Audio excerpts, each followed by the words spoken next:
Construction of support piles. 1. Measurement and line marking. Based on the plane coordinate control points, stake out the pile positions according to the design construction drawings and set up temporary markers. 2. Drilling rig positioning and casing installation. The casing is made of 10 mm steel plate with a diameter of 1.2 meters and a burial length of 2 meters.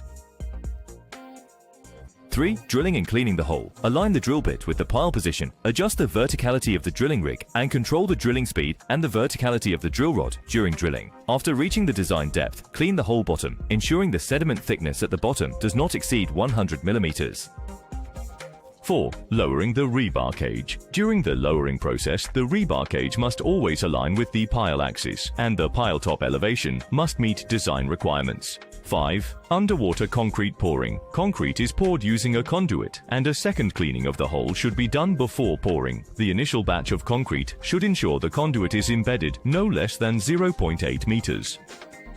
During the pouring process, the depth of the embedded conduit should be controlled between 2 to 6 meters, and the overpouring height at the top of the pile should not be less than 0.5 meters. Crown beam construction. After the completion of the support pile construction, excavate the soil at the pile tip and on both sides of the pile, leaving a working space of 0.3 meters on each side. Use the circular cutting and splitting method to completely remove the pile head. Then pour a 100 mm thick C20 concrete cushion. Mark the edge line and positioning line of the crown beam, tie the crown beam reinforcement, and install the crown beam formwork. Finally, pour the crown beam concrete. Water stop curtain construction. The water stop curtain is set 1.1 meters outside the support piles with a pile diameter of 1000 millimeters, a pile spacing of 650 millimeters, and approximately 350 millimeters between the curtain piles. The waterproof curtain is constructed using the triple tube high-pressure jet grouting method. First, a pilot hole is drilled with a diameter of 150 millimeters. Then, the grouting pipe is inserted and jet grouting is performed from bottom to top until reaching the designed elevation of the pile top.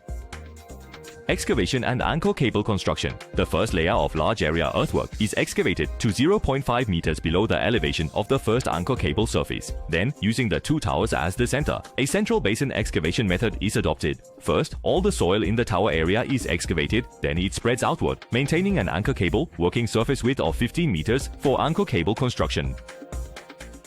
First, adjust the drilling rig according to the anchor cable design position and angle to drill until the design depth is reached. After the drilling is completed, insert the anchor to the design depth, then use pure cement slurry for pressure grouting. The grouting length is the length of the anchor's anchoring section. When the strength of the anchoring section reaches 80% of the design strength, proceed with anchor tensioning and install angle steel brackets respectively. Wedge iron, I-beam waste beam, and weld the waste beam into a hole with gusset plates. Install anchor head bearing plates, anchorage devices, clips, and jacks. Using a step-by-step tensioning method, tension the steel strands to the design load. After all the first layer of anchor cables are tensioned, wait 7 to 10 days before proceeding with the next layer of soil excavation. Use the central basin excavation method, excavating each layer of soil in cycles, and promptly install each layer of anchor cables until reaching 1.2 meters above the foundation cushion. After the construction piles are completed, continue excavation.